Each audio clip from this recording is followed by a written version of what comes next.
Hey, yo, what's going on, guys? It's your boy Tej, coming at you with episode 6 for Danmachi. And I know you're kind of like, where's Gizmo? Well, he'll still be here from time to time, but you got your boy now. I'm live, I'm indirect, I'm more or less drawn together, but it'll still be the same. But without further ado, let's hit that intro. Let's go.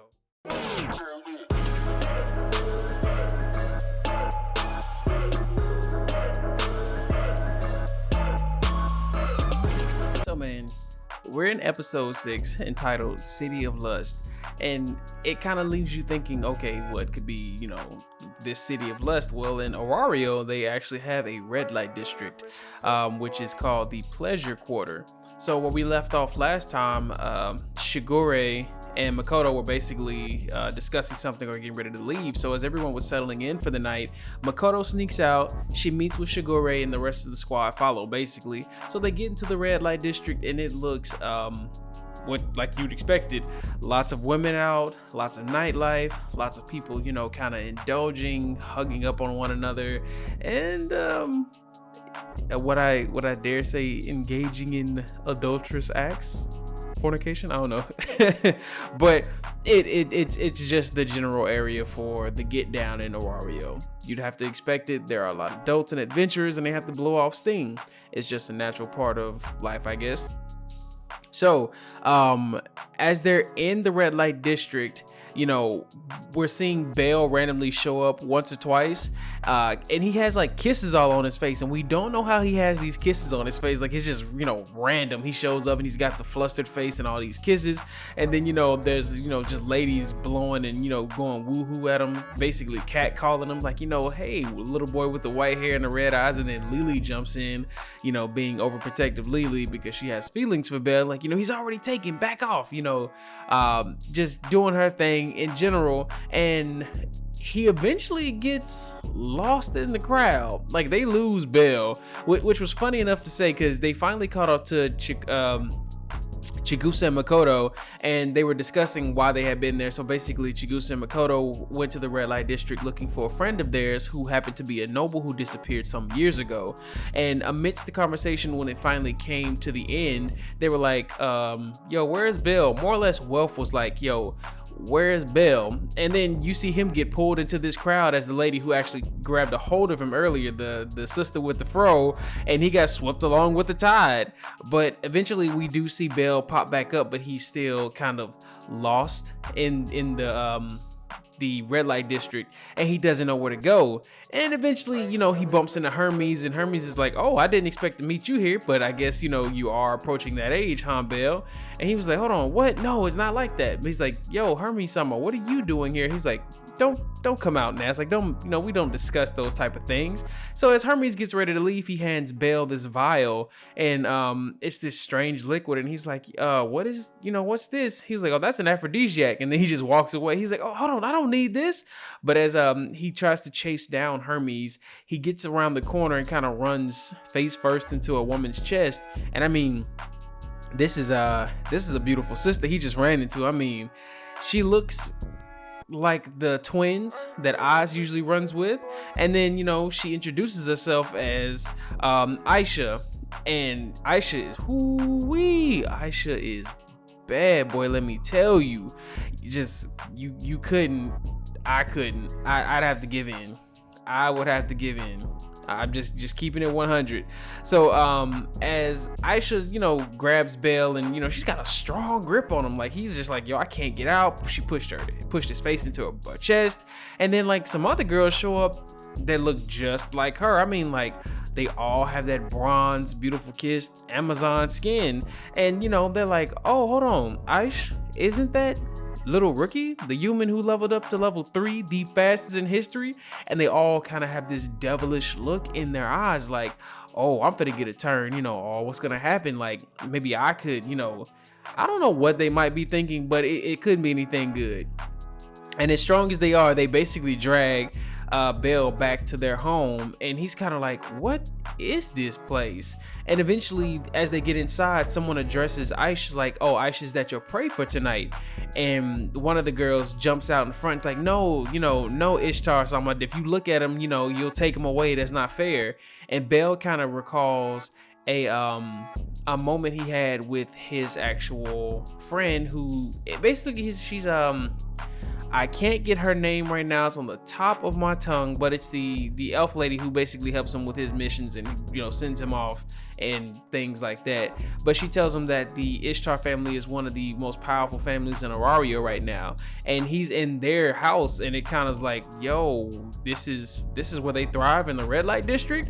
So they take Belle up, and the ladies are just, getting ready to, I guess, have their way with Belle. And then all of a sudden, you hear this weird big voice from somebody saying, I smell a young man. And then in walks this, I don't want to be mean, but this Jabba the Hutt looking chick. And her name's Pyre. And the other girls are like, kind of like, nah, but Pyre has the most confidence, saying, no men can handle her, or, she has to, she wants to find a man who can please her, or she's doing all this pleasing and she can't be sated. But the other girls are letting her know that this pleasing you so speak of has run off most of the men, like no one comes back. Whatever it is you're doing, it's making it harder for us to actually steal and take men away, because basically what they do is they bring men there and kind of suck them dry in the physical and literal sense of the word. I don't mean to have this weird afflection, but yeah, you're gonna come out happy, but ain't no telling what you may lose in the process. So as that's all happening, Pyre is having this conversation, and Aisha just keeps calling her all these weird names, saying how she's ugly, calling her Toad, and she's like, you can't speak to me like that, because basically she is the commander of the Ishtar familia, the Amazons, and she was like, you know what, let's just settle this in general Amazon fashion. But as they begin to do that, Belle kind of sneaks away and begins to just run. Like, he literally just runs. And as he's doing so, he's like, I can tell if I get caught, I'll cease to be the Belle who I used to be, the man that I wanted to be. All my hopes and dreams will be dashed. But they're trying to turn you into a man, Belle. Like, what are you doing? You just can't run away. I mean, I get it, but he runs away, and I mean, it's not just like, oh, I'm running. Like, yo, he's ducking, dodging, he floor sliding. He is doing everything in his power to not get caught, and it is hilarious. So as he finally comes to the outside of the home, he still hears the footsteps of everyone, and it's like kind of spreading through the pleasure district really fast. So outside the house, they already know that if anybody catches Belle, they basically get some kind of prize, or thusly he is the prize to be gained. So I mean, you kind of don't want to feel objectified, but I feel sorry for you, Belle. But not really, because I would not be running away. So as he does that, he makes his way into this building where he discovers a young lady who, as he opens the doors, kind of looks like a geisha. She had the same mannerisms as a geisha, and she begins to basically say, greetings, so and so, basically just her general spiel. It takes Belle by the hands, and she introduces herself, and we come to find out this is the same kitsune woman that he saw earlier, and her name is Haruhime. And Haruhime, as she begins to take Belle's hand, he kind of stumbles and falls, and they end up intertwined, or more or less on their sides. And she's looking at Belle like, oh, is this your first time? She was like, don't worry, I'll take care of everything, I'm experienced. So she basically tells him to relax, but it's kind of hard for Belle to relax, and he's not really saying much because he's in such an awkward disposition. And as she begins to just take off the first layer of her robe, and she leans in to undress Belle a little bit, as she sees his collarbone, she faints. So it's like, what? How are you a geisha and you fainting at the sight of a man's collarbone? So I'm kind of just confused at this. So I didn't get it, but it was hilarious. So as she finally comes to, they basically explain everything that's going on. Belle gets a chance to clear the air, explains why he's running away, and he lets her know that it was his fault, it was an accident. And then they begin to just have a conversation between each other, and come to find out, Haruhime is hero nerd, like just like Belle is. Belle, at a young age, he fell in love with the ideas of being a hero. That's why he came to Arario, thanks to the guidance, or more or less the coaxing of his grandfather, who put that or instilled that type of dream and desire within him.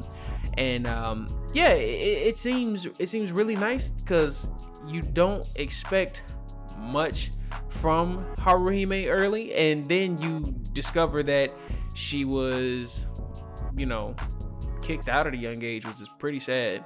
And she always longed for the hero maiden type of lifestyle, I guess. It'd be considered having a hero take you by the hand, guide you along, and show you and expose you to the things in life that you never knew or thought you could experience.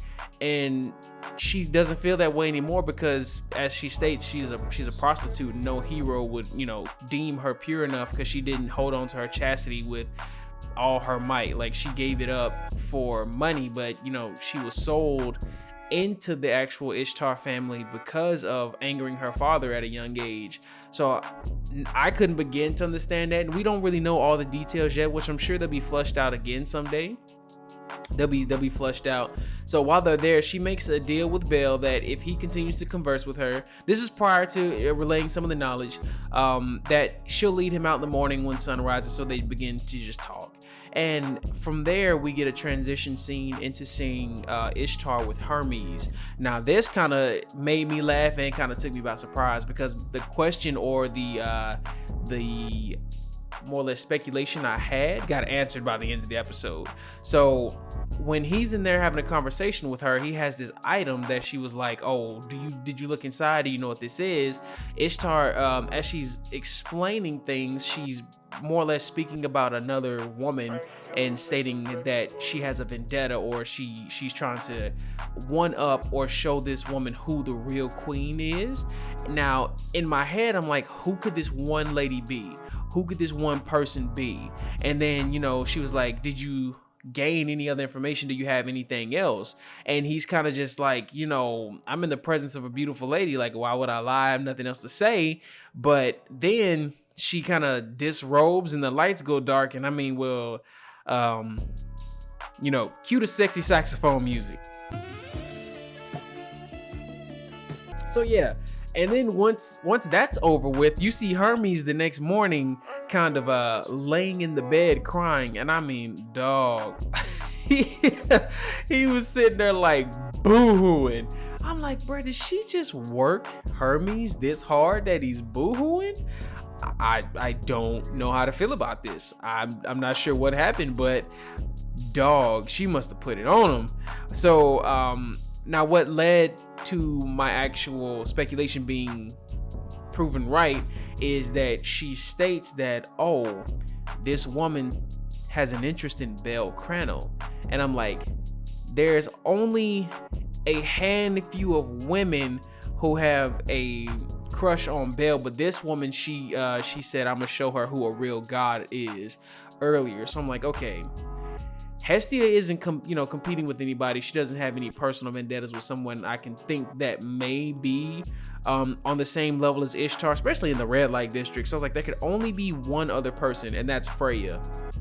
And we all know Freya has had her eyes on Belle since the very beginning. Like, and she gets very spiteful and jealous of anyone when it comes to Belle, even though she has no real direct connection or conversations with Belle.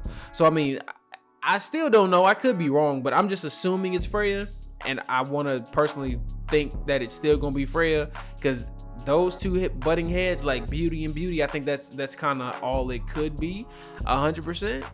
And then so we finally actually see Haruhime leading Belle out, and Belle kind of running away with his teeth gritted, because as she was explaining how she was unworthy and impure, Belle stopped her like, that isn't true.